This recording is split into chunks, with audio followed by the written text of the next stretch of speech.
What's going on, everyone? Talen here, and welcome to another account progression video.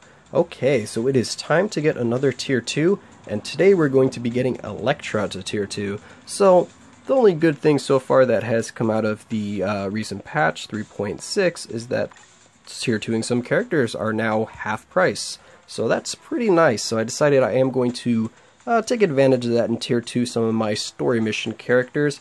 And Elektra here kind of caught my eye since I already have her ready to go, but I am working on a few other story characters because also for leveling up their gear it is now only 1 bio cost no matter what gear roll you are on, so that means even when you're going from 19 to 20 it's still going to cost only 1 bio for each attempt that you have for rolling that gear up to 20, so that is pretty nice. So let's go ahead and take a look at Elektra here before we rank her up to tier 2.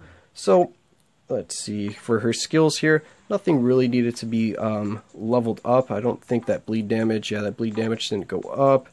And all of the other skills are pretty straightforward.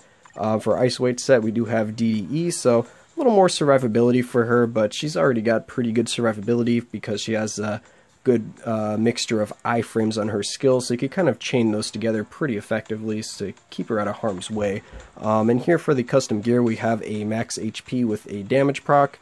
So I like this obelisk on her because the damage proc does suit her well if you're going to be playing her manually. If you're going to be using her in something like Alliance Conquest, then probably want to go with a invincibility proc. But before this I actually had a kind of just a throwaway obelisk on her, so before starting recording this video, I just had a max HP and a crit rate obelisk with just a random activated effect where, you know, it drops like an energy or meteor or something like that on their head.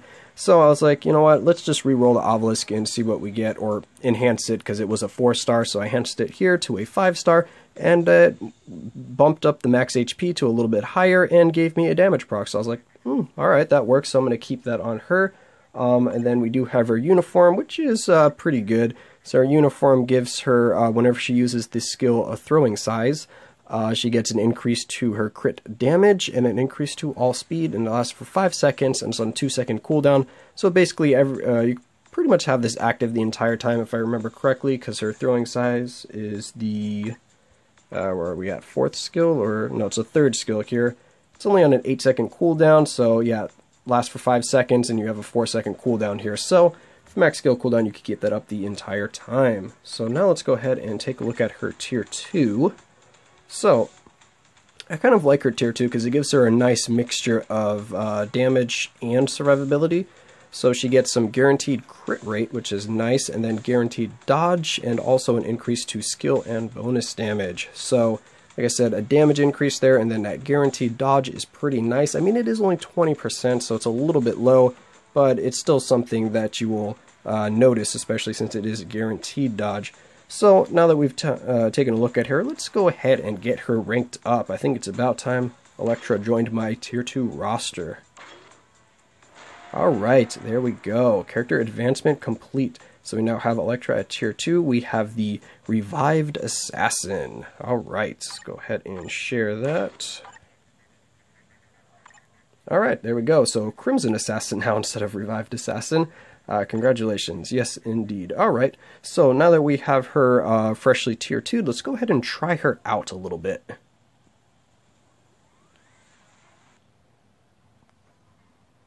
Alright, and we are back. So here we have today's preferred world boss, which is a super giant, and we're going to go ahead and try out this team here. So we have Crossbones for his 30% physical leadership, we have Daredevil for the team up, and of course Elektra because that is the character we're going to be trying out here. So we have all attack and crit rate, and then max HP and ignore defense. So we have 2 good team up bonuses here, so that's why I went with this team.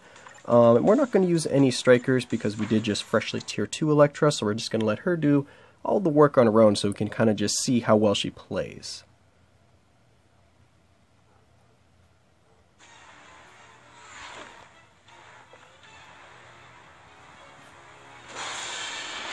Alright, so let's go ahead and switch over to her, get into our iframe here. Almost messed that one up. Let's use that second skill to get nice and close. Ooh, I didn't cancel into my fourth skill fast enough.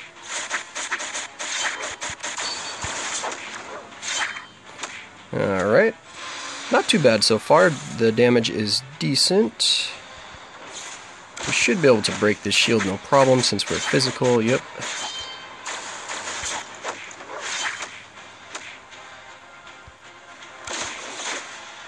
Ooh, we got feared there.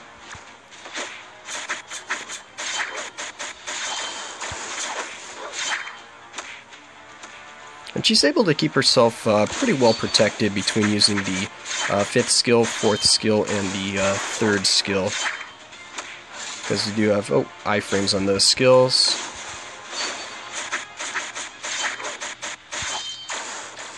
But the fourth skill is only an iframe for the first part of it, and then also for the second part of it, but the middle of the fourth skill is not an iframe, so that's why I like to, I tried to cancel it there, that's why you like to cancel the fourth skill when you're fighting world bosses, just because you can get punished pretty good during that middle part of the fourth skill.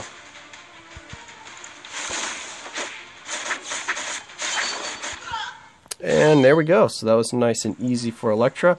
Elektra is really fun to play. I do like her skill animations and just kind of how fluidly her skills link together. So she's a fun character, so I'm quite happy to have her added to my Tier 2 roster. She's mainly going to be used for Shadowland for me, so I have another Tier 2 that I can use in Shadowland on the later floors that I can just kind of mess around with. But besides that, she's probably not going to be a recommended like first Tier 2 kind of thing, but she does have a pretty strong Tier 2, because it increases her damage and survivability, and she does have a good mixture of iframes and buffs on her skills, so she is quite a good character after she was rebalanced quite a while back.